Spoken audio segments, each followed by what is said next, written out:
भास्कर जाधव आपल्यासोबत आहेत, आपण त्यांच्याशी बातचीत करणार आहोत। सर, आताच महाविकास आघाडीची बैठक पार पडलेली आहे, मागच्या आठवड्यामध्ये देखील झाली होती। पुढच्या आठवड्यातले 3 दिवस आणि उद्याचा दिवस बाकी आहे, कशा पद्धतीने रणनीती ठरलेली आहे अधिवेशनाची पुढील? असं आहे की आत्ताच आमची महाविकास आघाडीची विधिमंडळ पक्षाची बैठक तिन्ही पक्षांची झाली।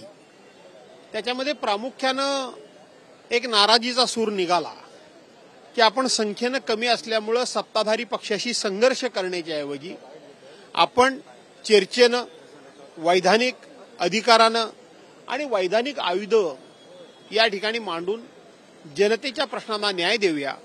आणि आम्ही जनतेचे प्रश्न या ठिकाणी मांडतो आहोत आणि आमची संख्येनं जरी ताकद कमी असली तरी सुद्धा सरकारचं आम्ही लक्ष वेधून घेतो आहोत। अशा पद्धतीचा एक संदेश बाहेर पाठवण्याचा आमचा प्रामाणिकपणे प्रयत्न आहे, परंतु सरकारकडून त्याला कुठल्याही प्रकारचा प्रतिसाद मिळत नाही। या संदर्भामध्ये सर्व सदस्यांमध्ये नाराजीचा सूर आहे। केवळ 3 ते 4 दिवस अधिवेशनाचे राहिलेले आहेत, परंतु सामान्य माणसांच्या प्रश्नांवरती चर्चा होण्याच्या ऐवजी वेगवेगळ्या मुद्द्यांवरती सभागृह सत्ताधाऱ्यांकडून तहकूब केलं जात आहे।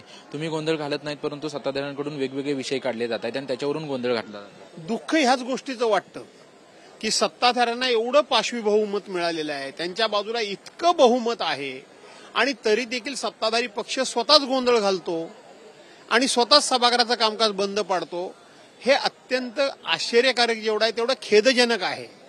हे काम आम्ही केलं पाहिजे, आम्ही सभागृह बंद पाडलं पाहिजे, आम्ही सभागृहाचा वेळ वाया घालवला पाहिजे, परंतु तुम्ही म्हणाल्याप्रमाणे आम्ही संख्येनं कमी असल्यामुळं आम्ही सुरुवातीलाच हे ठरवलेलं होतं की आपण संख्येनं कमी आहोत तरी आपलं जे वैधानिक कर्तव्य आहे, जे जनतेच्या प्रति आपलं उत्तरदायित्व आहे, त्यानुरूप जनतेचे प्रश्न मांडून सरकारचं लक्ष वेधून घेऊन सरकारकडून काही जनतेच्या प्रति उत्तर मिळवायची ही आमची स्ट्रॅटेजी ठरली होती, परंतु दुर्दैवानं सरकार त्याला प्रतिसाद देत नाही, ही वस्तुस्थिती आहे। विरोधी पक्ष नेत्यासंदर्भात पत्र दिलं, त्यानंतर आज राज्यपालांची देखील भेट झालेली आहे, अध्यक्षांची भेट 2 वेळा झाली, मुख्यमंत्री उपमुख्यमंत्र्यांची भेट झाली। आजच्या भेटीमध्ये नक्की याबद्दल काही चर्चा झाली का? कारण महाविकास आघाडीचे बदल नेते तुमच्यासोबत उपस्थित होते। नाही, आम्ही महाविकास आघाडीचे नेते आज माननीय अध्यक्ष महोदयांना भेटलो, मुख्यमंत्र्यांना देखील भेटायला गेलो होतो, महाविकास आघाडीच्या नेत्यांना भेटायला गेलो होतो।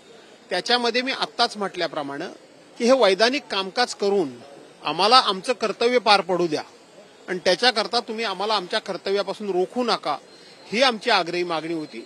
स्वाभाविक आहे त्याच्यामध्ये विरोधी पक्ष नेतेपद सुद्धा तुम्ही द्यावं अशा प्रकारचा विषय निघणं स्वाभाविक आहे। त्यांनी काही उत्तर दिले का? कारण अनेक दिवस झाले पत्र देऊन ते नाही म्हणत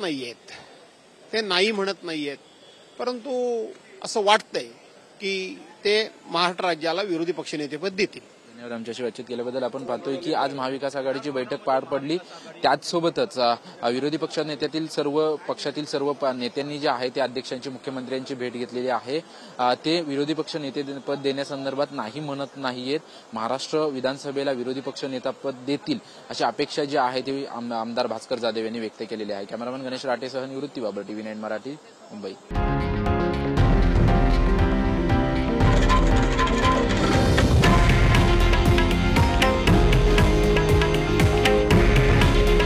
हे आहे देशातील नंबर 1 न्यूज नेटवर्क आणि आपण पाहत आहात TV9 मराठी।